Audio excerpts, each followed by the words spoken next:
de las leyes de Kepler. Acá vamos a definir cuáles fueron las leyes, más o menos sus orígenes, y vamos a hacer un ejercicio de la parte más, un poquito matemática de las leyes. Entonces, en primer lugar, el origen. El origen se lo debemos a dos personas, a Tycho Brahe y a Johannes Kepler, que es el que finalmente formuló las leyes. ¿Por qué Tycho Brahe también está acá? Porque las observaciones que realizó desde su palacio de investigación astronómica, le llamó Uraniborg, que estaba ubicado en una isla cerca del reino de Dinamarca-Noruega, en una parte que ahora sería correspondiente a Suecia. Eh, bueno, él fue un astrónomo muy importante en la era pre-telescopio, que desarrolló instrumentos de medición y el trabajo como de su vida fue un catálogo de estrellas de aproximadamente 777 estrellas, medidas de la forma más precisa que se conocía para esa época. Bueno, él trabajó en este palacio de investigación y luego, por temas de financiamiento por parte de los reyes, se tuvo que ir a Praga. Y en Praga recibió como ayudante a Johannes Kepler, que era de un carácter mucho más matemático que Brahe, más que observacional, y buscaba explicar el movimiento de los planetas.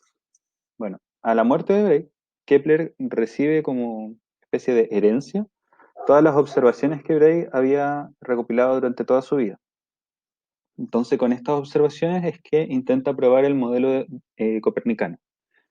Recordemos que en la antigüedad de los griegos se utilizaba un modelo que era geocéntrico, que era el desarrollado por Ptolomeo y otras personas en Grecia.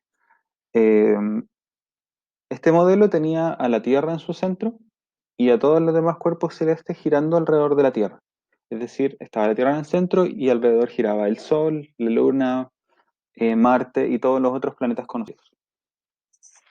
Copérnico viene después a cambiar esto proponiendo otro modelo, que es el modelo heliocéntrico, en el cual el Sol está en el centro del universo y los planetas giran en torno al Sol, en órbitas circulares. Importante el hecho de que sean órbitas circulares, porque Kepler al intentar probar el modelo copernicano terminó por modificarlo. Y parte de lo que modificó fueron las órbitas circulares.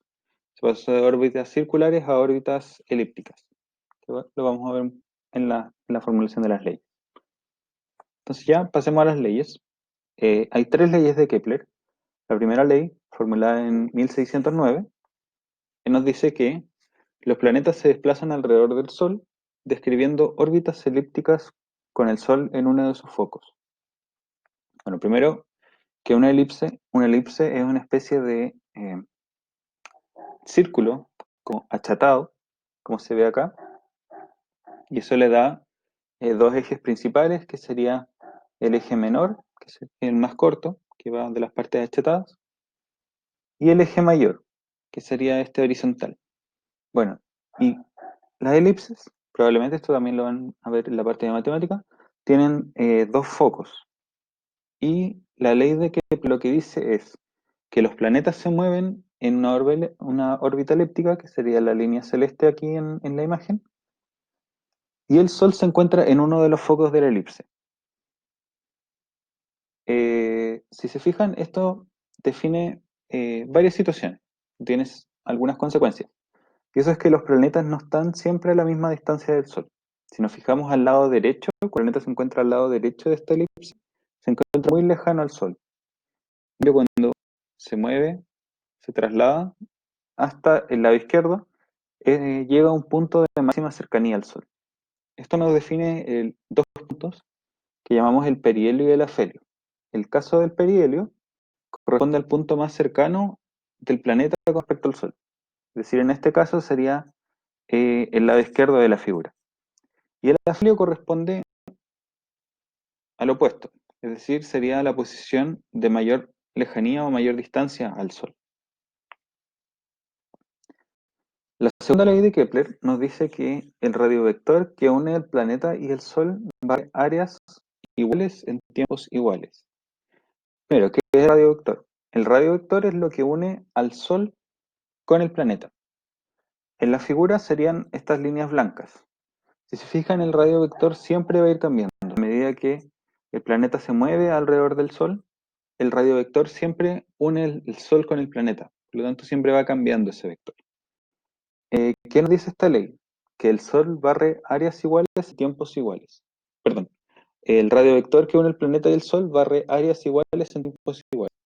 ¿A qué se refiere esto? A que si yo tomo un tiempo, por ejemplo, un día, independiente de dónde se encuentre el planeta, el radio vector eh, tomado en una posición y luego un día después va a generar un área que va a ser igual a un área que yo tome en el mismo tiempo en cualquier otra posición.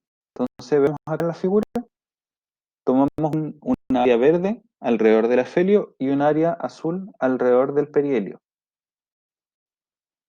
En el caso del área del afelio, en ese día, por decirlo así, o en esa unidad de tiempo, la distancia que recorre el planeta en su órbita, es decir, cuánto se trasladó, va a ser relativamente pequeña en comparación a la del perihelio, pero su área va a ser la misma que la que veríamos en el perihelio, porque por la lejanía, esta especie de triángulo redondeado que forma el área, que sería la zona verde, eh, encierra una área mucho mayor, independiente de que tenga una base pequeña, porque, por decirlo así, su altura es muy grande. En cambio, lo que ocurre en el perihelio es que la altura del triángulo, por decirlo así, o la distancia, el radio vector, es mucho más corto. Entonces, en ese pedacito de órbita, eh, se recorre una mayor distancia en el mismo tiempo. Si se recorre una mayor distancia en el mismo tiempo, eso tiene una consecuencia directa en la velocidad del planeta. Entonces, nosotros podemos decir que mientras más alejado del Sol se encuentra un planeta, menor es su velocidad, o menor es el módulo de su velocidad. En cambio, mientras más cerca del Sol se encuentra el planeta, mayor es su velocidad de órbita. Vamos a ver un ejemplo de esto. En esta cosita. Primero vamos a ver una órbita que se diría excéntrica. Una órbita muy excéntrica es que la elipse es más achatada. Entonces, por ejemplo, en este caso, estas barras de acá representan el área tensada. Y si vemos, siempre se encierra la misma área, independiente de la posición eh, del radio vector que una el planeta con el Sol. Entonces, si fijan acá es muy lejos, se recorre una menor distancia en la órbita, pero la altura es mayor. Y fíjense en el afelio, eh, la distancia con respecto al Sol es muy pequeña, por lo tanto, el área, o sea, la distancia que se tiene que barrer en la órbita es mucho mayor. Pero, sin embargo, como se están tomando siempre el mismo intervalo de tiempo, siempre tenemos las mismas áreas. ¿Por qué mostrar una órbita con excentricidad mayor? Porque la excentricidad de la Tierra es bastante pequeña. Entonces, la órbita de la Tierra eh, es más cercana a un círculo que la órbita de mayor excentricidad que mostré antes.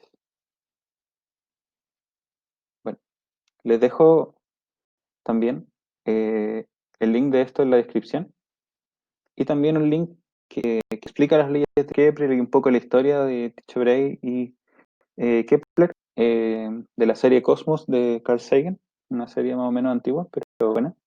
Eh, también la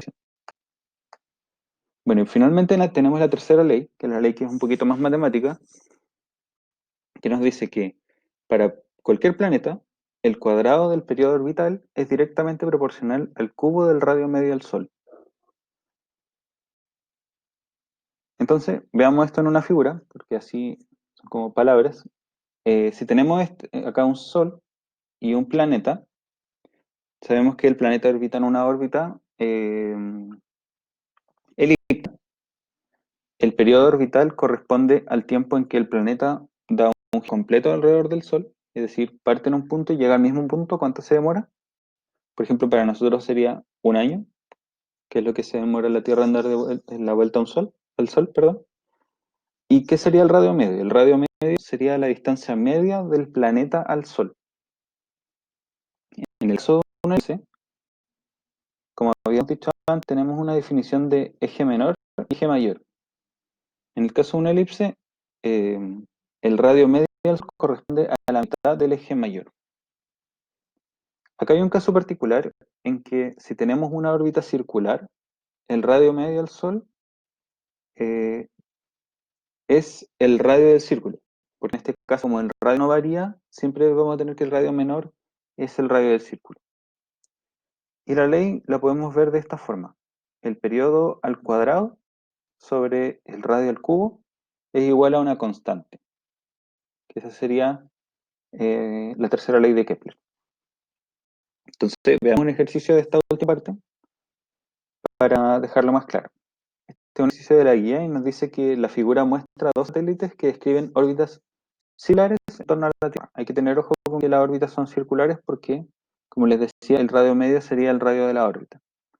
El satélite S1 se encuentra respecto al centro de la Tierra a una distancia R0 y el satélite S2 se encuentra a una distancia 4R0. Nos dicen si el periodo del satélite S1 10 días, el periodo del satélite S2 será, y nos piden, por lo tanto, encontrar el periodo del satélite S2. Cambiemos esta figura por una figura que nos muestre los datos. Tenemos la Tierra, tenemos que la distancia de S1 al centro de la Tierra es R0, y la distancia de S2 al centro de la Tierra sería 4R0. Y además tenemos que el periodo del satélite 1 son 10 días. Entonces, ocupamos la tercera ley de Kepler, que es t al cuadrado sobre r al cubo igual a una constante, y vamos a calcular la constante con los datos que tenemos para el satélite 1, porque ahí tenemos el periodo y el radio. Entonces tenemos el periodo al cuadrado sobre el r al cubo, y eso nos daría 10 días al cuadrado sobre r al cubo. Pero tenemos otra forma de calcular la constante, que sería S2. En ese caso tendríamos TS2 al cuadrado, que es el periodo que queremos encontrar, sobre 4R0 al cubo. Recuerden que en este caso el radio era mayor. Entonces tenemos dos fórmulas de calcular constante. Lo que podemos hacer es igualar ambas constantes, porque sabemos que eso vale. Lo que tenemos acá, fíjense que separamos el término de 4R0 al cubo como 4 al cubo y R0 al cubo. Esto para poder simplificar los R0 al cubo. Eh, Luego pasamos el 4 al cubo multiplicando hacia el otro lado. Calculamos cuáles son los cubos, y nos quedaría 100, que sería 10 al cubo, por el cubo, que son 64, 10 al cuadrado. Entonces luego tomamos la raíz cuadrada de esto, y nos quedaría 10 por ser la raíz cuadrada de 100, por la raíz cuadrada de 64, 10. Y eso da finalmente la respuesta, que sean 80 días, que es la alternativa C. Eso que nos dice que eh, el planeta S2, por estar más alejado, satélite S2, por estar más alejado de la Tierra, tiene un periodo de órbita mayor, que tiene, o sea, viene de la tercera ley de Kepler. Teníamos esto de si el periodo al cuadrado arriba y el radio al cubo abajo. Para mantener una misma constante, si yo aumento el radio, que sería aumento el denominador, también tengo que aumentar el numerador para mantener esa constante. Por lo tanto, con eso resolvimos el ejercicio. Espero que haya quedado claro. Si no, podemos resolver algunas dudas en la consulta, o también si quieren comentar acá o en el mismo foro.